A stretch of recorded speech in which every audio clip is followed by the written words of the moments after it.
Sergeant Treasurer of the Southern Christian Leadership Conference, Dr. King. I have a brief statement that I will read, and this statement will be passed out later, and then we'll open for questions.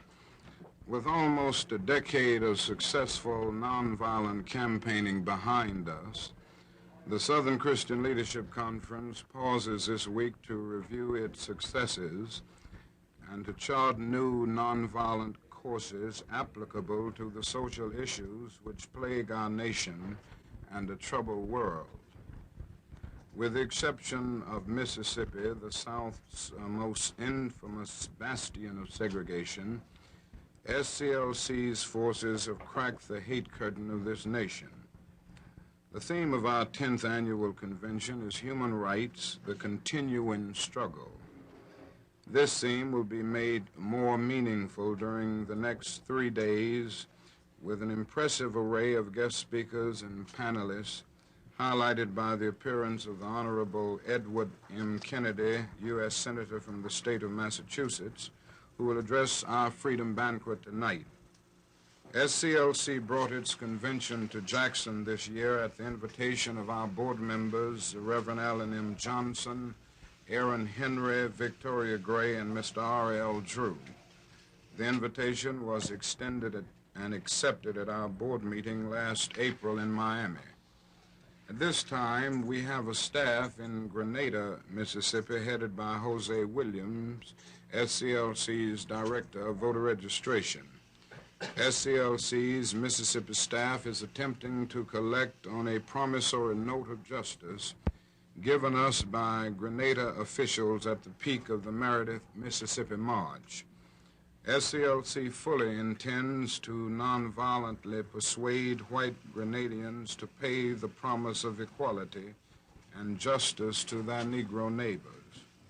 A few weeks ago, federal registrars were sent into Grenada, and today hundreds of previously disenfranchised Negroes are now lined up in Negro neighborhoods which plague the Negro in the urban slums of the North.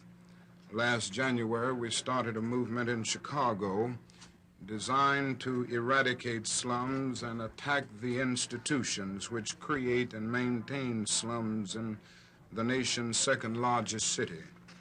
During this convention, we will discuss our successes and our setbacks in this precedent-setting movement.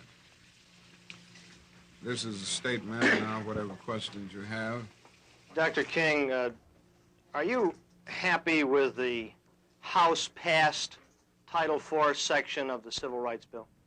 No, I'm not. I'm very unhappy about it, and I think all persons of goodwill are unhappy about it because this section of the Civil Rights Bill for this year is deleting one of the most important aspects, and that is ending discrimination in the sale and rental of all houses.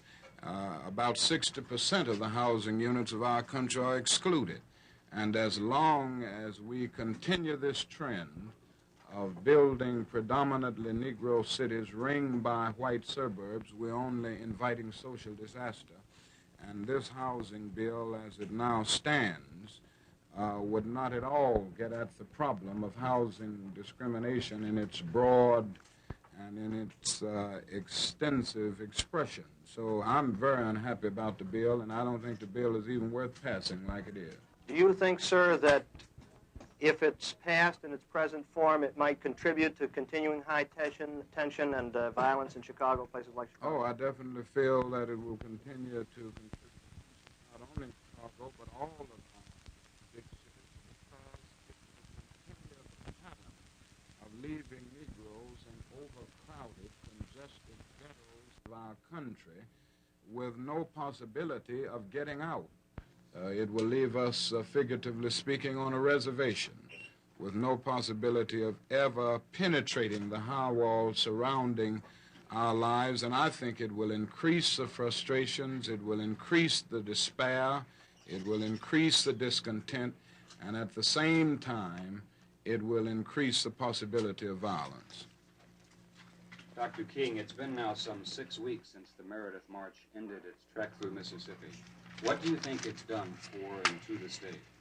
Well, I think the Meredith March did a great deal to remove fears that pervaded the lives of numerous Negroes in the state. I think the fact that they were able to witness and many joined the march and all of that did a great deal to relieve the crippling fears that had surrounded the lives of many Negroes in this state. And it's very important that the march ended here in Jackson with a vast majority of people coming from Mississippi. They were native Mississippians, by and large.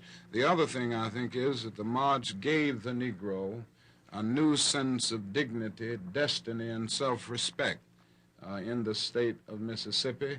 And I think along with that, we can also say that the fact that we were able to make this long trek without a great degree of violence means that the power structure of the state has had to come to terms with the power of the freedom movement and the power of the Negro's determination to gain justice and freedom now. Do you see anything? Well, I don't know the basis of this. I don't think anybody can accuse me who knows me and my stand of pleasing the illegal government of the state of Mississippi. I'd be the first to say that the state of Mississippi is undemocratically structured. Therefore, its political parties are undemocratically structured, and I'm not going to be one to appease this at any point. I don't know what he's referring to there. And in this convention, we will be discussing political issues. We will be discussing jobs. We will be discussing housing. We will be discussing education.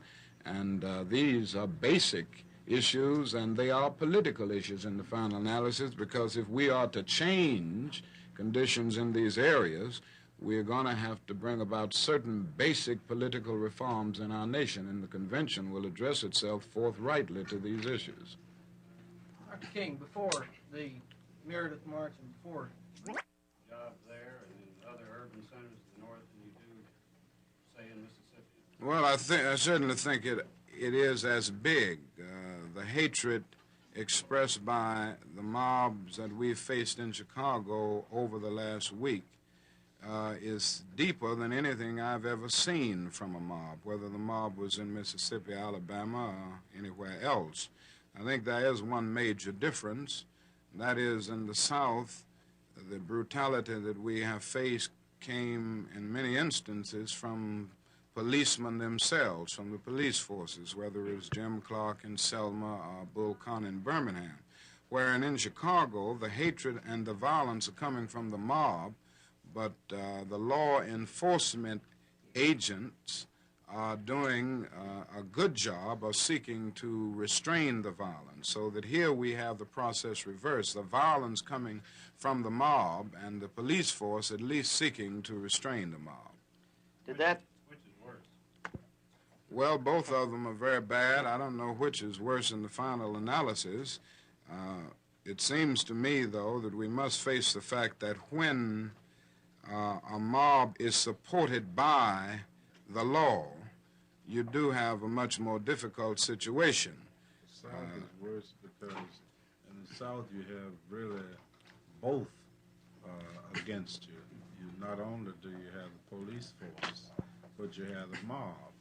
And as he has stated, in the North, you have the protection from the police force, whereas you have two against you in the South. In the North, you only have one. Did that hatred up there surprise you, Dr. King? I would say the number of persons who express this kind of hate surprised me. I had no illusions about the fact that we would confront opposition in these all-white communities in Chicago, but I never imagined that as many people would turn out expressing the kind of hatred and vitriolic words and violent actions as they expressed there. So this was a surprise. Actually, in some instances, we've seen as many as 5,000 and 6,000, and I understand yesterday as many as 10,000 came out jeering and engaging in the most hostile expressions of man's inhumanity to man. So I was surprised by the number of people in the mob, not about the expressions, because I knew that existed in these communities. Dr. King, what do you think has to be done to prevent such disorders?